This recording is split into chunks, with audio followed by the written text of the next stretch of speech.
안녕하세요. 여러분 반갑습니다. 자, 이제 저랑 같이 7주간 상가 투자 이야기 한번 해보도록 하겠습니다. 저는요, 조금 고집스러운, 제가 좀 고집했던 것 중에 한 개가 돈은 쉽게 벌면 안 된다. 투자는 어렵게 버는 거다. 그런 생각을 투자를 할 초기부터 거의 갖고 있었습니다. 그러니까 예를 들어서 뭐 아무것도 모르고 뭐 집 하나 뭐 하나 사놨는데 가격 불쑥 오른다 있잖아요. 그거 자기 실력이라고 생각하면 안 되는 거고, 조금 조심스럽게 말을 꺼내야 될 것 같긴 한데, 과거의 집값 최근 한 몇 년간 굉장히 많이 올랐죠. 그게 과연 내 투자 실력일까? 주택 투자를 해서 돈을 많이 번 게, 물론 이제 그 안에서 치열하게 지역을 고르고 입지를 고르고 여기저기 옮겨 다니면서 더 빨리빨리 오를 때를 찾아 나서고, 그런 것은 실력의 영역에 맞겠죠. 당연히 맞겠죠. 그러나 이제 주택이라는 것은 어쩔 수 없이 전체적인 시장이 같은 방향으로 오르거나 내리거나 할 수 있다는 거예요. 그건 뭐냐면 부동산 정책에 의해서 그렇게 될 수가 있죠. 제가 29살 때 아파트 분양을 받고, 그리고 그 돈 가지고 계속 부동산 재투자를 했었습니다. 그리고 유통회사에서 부동산 전포개발이라는 일을 저는 꽤 오랫동안 했습니다. 대상그룹으로 입사를 해가지고 그 해에 6월부터 전포개발을 해가지고요, 상권 분석, 부동산 법제, 뭐 부실부동산 매각 뭐 이런 거 있죠. 법제팀이 아니고 부동산 법제니까 부동산의 임대차에 관련된 소송이나 뭐 이런 거 있잖아요. 저는 그런 것만 했었거든요. 근데 그런 일을 하면서 이제 29살, 30살 채 되기 전에 아파트 분양받고 계속 재투자 해가지고 지금 이제 요만큼 경제적으로 된 건데, 2006년, 7년 넘어갈 그 무렵입니다. 경매를 공부해야 되겠다, 그 생각을 했어요. 왜냐면 그때 이제 노무현 대통령 시절에 정부에서는 모기지로라는 걸 만들었죠. 그래서 집을 살 수 있게끔 열어줬지 않습니까? 되게 그 당시에 되게 재밌었던 게, 전셋집 구할 돈도 없는 사람들이 집을 살 돈은 있었어요. 그 당시에 전세자금 대출은 없었거든요. 근데 모기지론 이런 걸 해버리니까 집은 살 수 있는 거야. 근데 소득 수준이라든지 이런 것은 제대로 보지 않고, 뭐 대학원생들한테도 대출해주고 그랬으니까. 그래서 그런 것들이 부실해지겠구나. 그래서 저는 이제 경매 공부를 하다가 주택이 굉장히 가열이 됐죠. 그죠? 그러면서 그때 되게 무섭더라고요. 그때 이제 저도 소위 돈 편하게 벌었을 거 아닙니까? 근데 이건 아닌 것 같다. 이게 계속 될 수는 없을 것 같다. 그래서 저는 이제 어쩔 수 없이 경매를 공부해야 되겠고, 상가를 공부해야 되겠고, 토지를 공부해야 되겠다. 근데 상가는 다행스럽게도 유통회사에서 부동산 점포 개발 업무를 했으니까 뭐 누구한테 배울 건 없었습니다. 그래서 상가는 배울 게 없었고, 그래서 그때 아파트를 해서는 안 되겠다. 정말 다행스럽게도 다행스럽다 하면 되나? 저 개인적으로는, 아니야, 우리 솔직히 깝시다. 돈을 내가 많이 번다 기분 좋아요? 기분 좋죠. 그보다 더 기분 좋은 게 뭔지 알아요? 돈을 나만 많이 버는 거. 굉장히 다행스럽고 기분 좋게도 2009년부터 주택 경기가 안 좋았잖아요. 2009년, 8년 그때부터, 그죠? 한 5년 안 좋으니까, 내 그때 깜짝 놀랐네. 그때 정말 그 당시에 저로서는 저 아저씨 투자 정말 잘하는구나 이랬는데, 속절없이 다 까지는 거예요. 굉장히 싸게 낙찰 받았다 이랬는데, 뭐 1층 금액에 받았다 이랬는데, 지하가 나오네. 그래서 바닥에 받았다 이랬는데 지하가 나오고 막 이런 식이었습니다. 그렇게 이제 사람들 이제 무너지는 것을 보면서 저는 토지랑 상가 위주로 경매를 하면서 저는 굉장히 성과를 많이 냈었거든요. 그래서 저는 그 기억이 선명하게 있기 때문에 주택 경기 굉장히 좋고 집값 많이 올라갈 그 시기에도 나는 집 안 한다. 나는 꾸준히 상가랑 토지를 하겠다. 왜냐하면 상가랑 토지라 돈 버는 기술은 계속 쌓여 올라가잖아요, 실력이. 그죠? 근데 주택이라는 것은 그때그때 계속 공부를 해야 되거든요.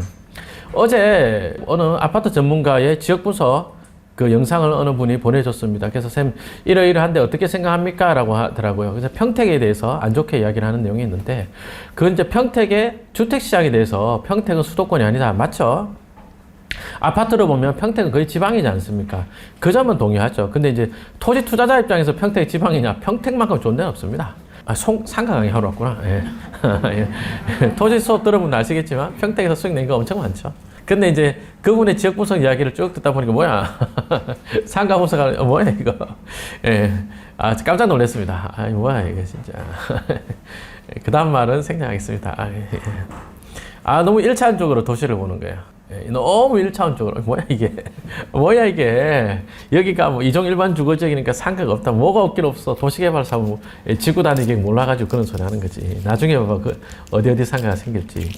그런 이야기들 보였는데요. 아무튼 저는 그렇게 1차원적인 뭐랄까요, 또는 정부 정책 뭐 이런 거 시류에 잘 타서 그런 투자보다는 꾸준히 수익 내는 거 있잖아요. 예, 투자는 본질적인 가치가 올라가는 거를 오르기 전에 사는 거, 저는 그렇게 생각합니다. 그래서 저는 그런 것만 고집해 왔습니다. 그래서 2009년부터 한 2013년 넘어갈 때 제가 그때 경험했던 거 이제부터 또 지금도 예. 이 금리 계속 유지해야 되는데 왜 자꾸 떨어뜨리려고 그래. 죄송합니다. 예. 금리가 대출 금리가 한 6% 7%쯤 될 때가 투자하기가 굉장히 좋아요. 뭐 물건 경매도 괜찮아 많이 나오고 우린 그거에 맞춰서 투자 계획 짜면 되잖아요. 근데 지금은 대출 금리가 그렇게 6% 정도 되지만 나중에 이제 한 1년 지나거나 하면 되돌아간다는 관측이 많잖아요. 그죠? 그때 되면 지금 그걸 생각하면 지금 부지런히 공부해서 지금 부지런히 사야 된다는 거야. 어찌 보면은. 특히 수익형 부동산의 상가는 더 그럴 것 같습니다. 제 소개 간략하게 해가면서 이야기 슬슬 할게요. 상가 강의하면서 여러분들한테 내세울 수 있는 이력은 맨 밑에 있는 유통회사 출신이라는 겁니다. 저는 그죠? 예. 뭐 대학에서 경제학 전공했고 뭐 부동산 석사 했다 하더라도 여기서 배운 걸로 여러분들하고 이야기하는 게 아니고 저는 여기 유통회사에서 배운 것들이 있죠. 요거 가지고 이야기를 할 겁니다. 그래서 저는 상가 투자 강의에서 제일 많은 비중을 차지하는 건 뭡니까? 상권 분석이죠. 그래서 내내 상권 분석 이야기만 할 거고 법적인 이야기도요. 깊이 안 들어갈 거예요. 상가 임대차 보호법 이런 거 있잖아요. 그런 거 이야기 입도 뻥건 안 할 겁니다. 왜냐하면 그 유튜브에 변호사들이 찍은 상가 임대차 보호법 있죠. 그 공짜 강의 되게 많거든요. 그거보다 제가 잘할 수가 없어요. 저는 대가를 받고 강의를 하기 때문에 법적인 내용 강의를 하는 것도 허가권에 대해서 이야기를 할 거고 그 허가권을 응용해서 어떻게 돈을 번다 이런 이야기를 할 겁니다. 전체적으로는 상가라는 부동산을 가지고 돈 버는 이야기 위주로 법을 이야기하더라도 법 그 자체가 아니라 돈 버는 이야기에 맞춰서 이야기 진행하도록 하겠습니다. 당부드리고 싶은 이야기는 여러분들이 김종률한테 상가 투자 강의 배우러 오신 거지 않습니까? 그죠? 그러면 김종률 방식대로 좀 따라와 줬으면 좋겠다. 그런 겁니다. 학습 효과를 위해서 그런 거예요. 토지 강의는 일단 공법이라는 뼈대가 있죠. 법 이론이라는 것이 있고, 그러면 이견이 있을 수가 없어요. 쌤, 나는 이렇게 생각해요. 하는 것들이 많지 않단 말이에요. 법 앞에서는. 그죠? 예. 근데 상가는 이게 일종의 명시적인 지식이 아니라 일종의 경험적인 지식이거든요. 야전 지식 같은 거란 말이에요. 그래서 여러분들이 그 나의 나름대로 상가 분석하는 툴을 갖고 있다. 그 위에 내 수업을 듣는다. 도움이 되기는커녕 엇박잖아요. 스케치하고 색칠하는 거하고 어긋나는 것처럼 그렇게 될 수가 있거든요. 그래서 가급적이면 부탁드리는데 옛날 스타일을 좀 버리고 여러분 알고 있는 거 있잖아요. 그거 다 싹 다 버려주시고 지금 수업 내용 앞으로 할 수업 내용에 맞춰가지고 상가를 분석할 때 그렇게 좀 해주셨으면 좋겠습니다. 강의를 해보면 부동산 투자를 한 번도 안 해보신 분들 있죠. 그런 분들이 오히려 상가 투자에서는 학습 효과를 더 잘 냅니다. 뭐 특히 뭐 무주택자 좋아요. 근데 우리나라가 OECD 국가 중에서 자영업자 비율이 제일 높은 나라란 말이에요. 그러니까 나도 상가 좀 알아 이게 되게 심해.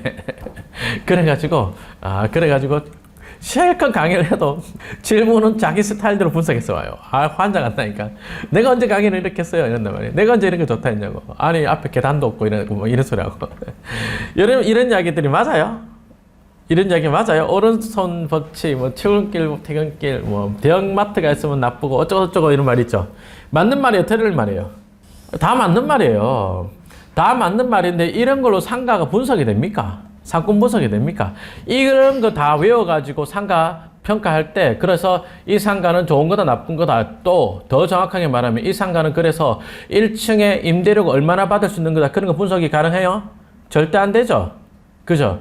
제가 수원에서 강의할 때 7교시 수업 중에서 딱 첫날 수업 마치고 디프라로 갔을 때입니다. 디프라로 가는 길에 딱 봐도 그 돈도 되게 많아 보이고 공부 되게 많이 해 보이는 분이 계셨는데요. 정말 되게 고위직 공무원이고 퇴사하기 전에 상가 공부 열심히 한 거예요.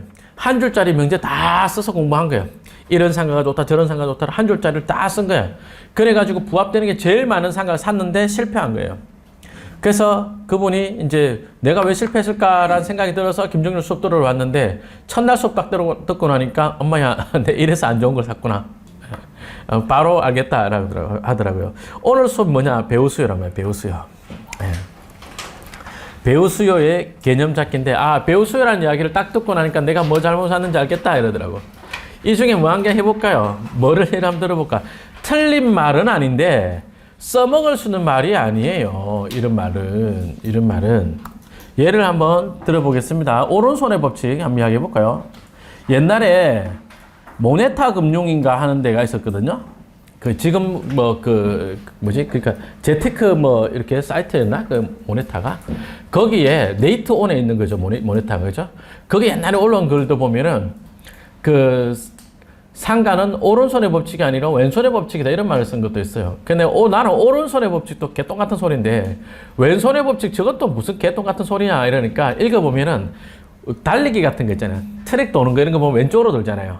그렇기 때문에 사람들은 오른손의 법칙이라고 알고 있는데 사실은 왼손의 법칙이다. 왼쪽 상가를 이용할 가능성이 더 크다. 이런 헛소리를 써놨어요.